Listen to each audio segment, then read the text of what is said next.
भारत के साथ गद्दारी करके जो भी देश यह सोचता है कि वह बिना कीमत चुकाए आगे बढ़ जाएगा, इतिहास बताता है कि उसकी यह सोच बहुत जल्दी टूट जाती है।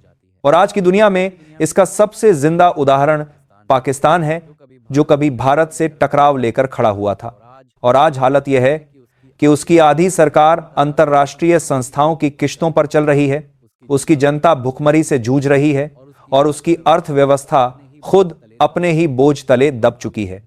और अब ठीक उसी रास्ते पर चलता हुआ दिखाई दे रहा है भारत का एक और पड़ोसी बांग्लादेश।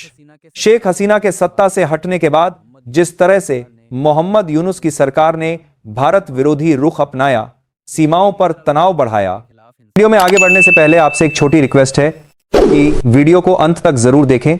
एक और बात, जब भी हम भारत की आन बान शान की बात करते हैं, जब भी हम तिरंगे की गरिमा की बात करते हैं, तो कुछ लोग चुप रह जाते हैं ना, लाइक करते हैं ना, कमेंट और शायद भारत माता की जय लिखने से भी हिचकिचाते हैं। तो दोस्तों, अगर आपको सच में गर्व है कि आप भारतीय हैं, अगर आपके अंदर वह जोश है जो हर देशभक्त के दिल में होना चाहिए, तो अभी इसी वक्त इस वीडियो को लाइक कीजिए और कमेंट बॉक्स में लिखिए भारत माता की जय, ताकि पूरी दुनिया को पता चले कि भारत अब सोया हुआ शेर नहीं है। शेख हसीना के सत्ता से हटने के बाद जिस तरह से मोहम्मद यूनुस की सरकार ने भारत विरोधी रुख अपनाया, सीमाओं पर तनाव बढ़ाया, देश के भीतर अल्पसंख्यकों के खिलाफ हिंसा को अनदेखा किया और भारत के सबसे बड़े शत्रु पाकिस्तान को खुले तौर पर गले लगाया, उसने यह साफ कर दिया कि बांग्लादेश की नई सत्ता केवल राजनीति नहीं बल्कि वैचारिक टकराव का रास्ता चुन चुकी है। यही नहीं, भारत के रणनीतिक इलाकों को लेकर बयानबाजी, चिकन नेक जैसे संवेदनशील क्षेत्रों पर धमकी भरा माहौल और भारत विरोधी तत्वों को अपनी जमीन इस्तेमाल करने की खुली छूट, यह सब उस दिशा में इशारा कर रहा था कि बांग्लादेश भारत को हल्के में लेने की गलती कर रहा है। लेकिन भारत की रणनीति हमेशा अलग रही है। भारत ना चीखता है, ना धमकी देता है, ना ही मंचों पर शोर मचाता है। भारत इंतजार करता है, हालात को पढ़ता है और फिर ऐसा कदम उठाता है जिसकी गूंज बहुत दूर तक जाती है।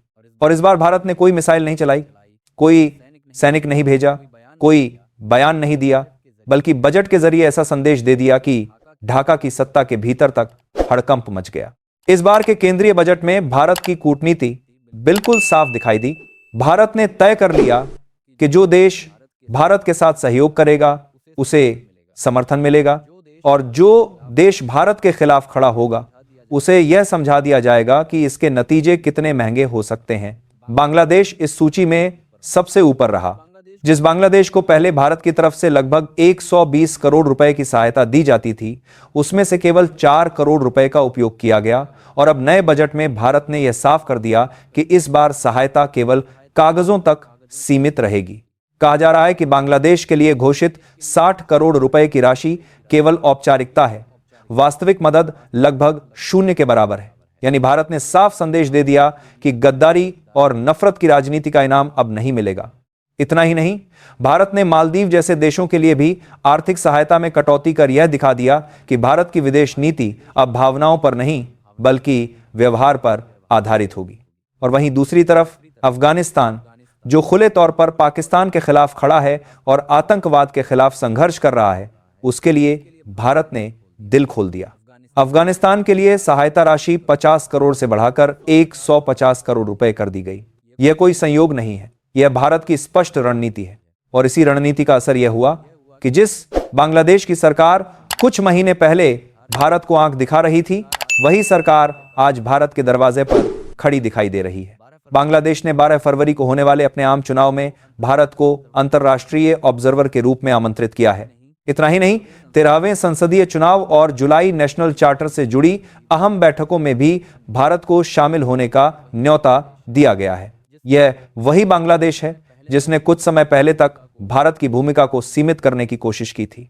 यूनुस सरकार का कहना है कि अब तक 330 अंतर्राष्ट्रीय ऑब्जर्वर्स ने अपनी भागीदारी की पुष्टि कर दी है, जिनमें कई देश, वैश्विक संस्थाएं और अंतर्राष्ट्रीय संगठन शामिल हैं। लेकिन भारत की भागीदारी को लेकर अब भी अनिश्चितता बनी हुई है और यह अनिश्चितता ही सबसे बड़ा संदेश है, क्योंकि भारत अब किसी भी न्योते पर तुरंत हामी नहीं भरता। भारत पहले यह देखता है कि सामने वाला देश सच में अपने रवैये में बदलाव चाहता है या फिर यह केवल मजबूरी में उठाया गया कदम है? आज बांग्लादेश की हालत यह है कि उसकी आंतरिक सुरक्षा कमजोर होती जा रही है, राजनीतिक माहौल अस्थिर है, अंतर्राष्ट्रीय समुदाय चिंता जता रहा है और सरकार दबाव में है। और यह सब उस एक फैसले का नतीजा है जिसमें भारत को हल्के में लेने की कोशिश की गई। अब सवाल यही है कि आने वाले दिनों में भारत बांग्लादेश के साथ किस दिशा में आगे बढ़ेगा। क्या भारत इस न्योते को स्वीकार करेगा या फिर भारत इंतजार करेगा ताकि बांग्लादेश को यह पूरी तरह समझ आ जाए कि भारत से दूरी केवल राजनीतिक नहीं बल्कि आर्थिक और रणनीतिक नुकसान भी लेकर आती है।